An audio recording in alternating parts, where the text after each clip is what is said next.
Exercise number 3.4 का question number 5, if 1/z is equal to z minus 4√3 find the value of z raise to 2 minus z raise to minus 2। ये आपको थोड़ा सा इन्होंने यानी घुमा के जो है क्वेश्चन दिया है। आइए देखिए इसको हम कैसे सॉल्व करते हैं। सबसे पहले सॉल्यूशन में आप 1/z की वैल्यू लिखेंगे जो कि है 7 माइनस 4√3। इसके बाद आपने क्या करना है कि ये जो 1/z है इसको इन्वर्ट कर देना है, मतलब उलट देना है, और इसको लिखना है z/1। तो ऑटोमेटिकली ये भी उलट जाएगा, इसके नीचे कुछ भी नहीं है तो 1 समझेंगे आप, 1/7 माइनस 4√3 हो जाएगा। अब आपको पता है कि हम इसको रैशनलाइज करते हैं। सबसे पहले उसके लिए हम क्या करते हैं, मल्टीप्लाइंग एंड डिवाइडिंग बाय जो दरमियान सेंटर का साइन हो उसको चेंज करके हम उससे मल्टीप्लाई और डिवाइड कर देते हैं। यहाँ माइनस है तो हम प्लस लगा के मल्टीप्लाई और डिवाइड कर देंगे। जब ये हमने कर लिया तो अब उसके बाद आप देखिए कि 7 + 4√3 1 से मल्टीप्लाई होकर ये ऐसे ही आ जाएगा। नीचे एक जगह प्लस है एक जगह माइनस है। अलजेब्रा का वो formula a² minus b² apply होगा।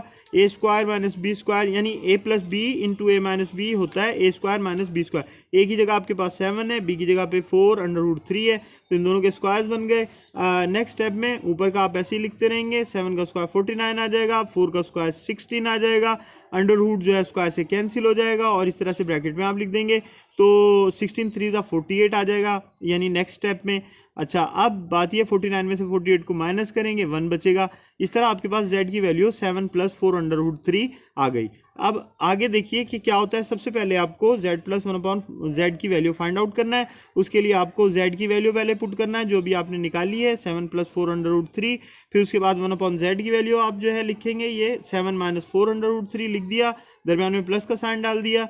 अच्छा, अब देखिए प्लस का 4√3 माइनस के 4√3 से कैंसिल हो जाएगा। 7 + 7 बाकी रहा, 7 + 7 14 होता है।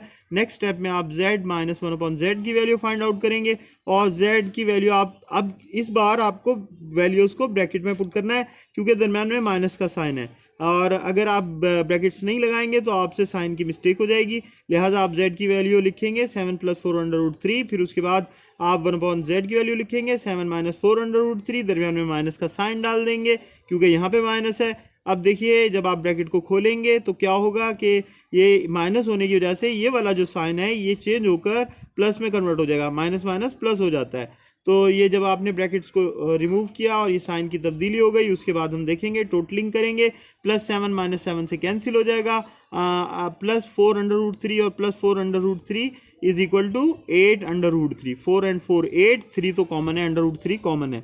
अच्छा, अब लास्ट में देखिए जो एक्चुअली यानी मेन स्टेप है कि z² माइनस 1/z² की वैल्यू हम कैसे निकालेंगे, z + 1/z की value multiply by z minus 1/z की वैल्यू। यानी इसको आप a समझे, इसको b समझे, तो a² माइनस b² इक्वल होता है a + b into a minus b के। b a की जगह z है और b की जगह 1/z है। अब आपने क्या किया, z + 1/z की वैल्यू को पुट किया जो कि 14 है, 14 पुट कर दिया, और 1/z की वैल्यू 8√3 आई थी उसको पुट कर दिया। ये एक दूसरे के साथ मल्टीप्लाई होंगे, 14 को 8 से मल्टीप्लाई करेंगे 112 आ जाएगा, 14 8 = 112, और √3 को ऐसे ही लिख देंगे। अच्छा, अब जो मेन बात है वो ये है कि ये इन्होंने हमें कहा था z⁻² माइनस z⁻² की वैल्यू मालूम करने को। तो अब ये क्या बात है भाई, इसमें देखिए कि z की पावर जो ये जो 2 है ये नीचे लिखा हुआ है 1/z², इसको हम और किस तरह लिख सकते हैं, नीचे से ऊपर जब हम लेके जाते हैं तो आपको पता है पावर का जो साइन है वो चेंज हो जाता है। ये z⁻2 जब हम नीचे से ऊपर लेके जाएंगे तो ये z की पावर -2 हो जाएगी। समझ में आ रही बात। तो इस तरह से यही जो है z⁻² माइनस 1/z⁻², इसको z⁻² माइनस z⁻² भी लिख सकते हैं। तो ये जो हमारे पास आया है ये एक्चुअली यानी मतलब z⁻² माइनस z⁻² का आंसर है।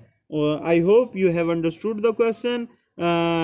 To appreciate and encourage us, please like, comment and share.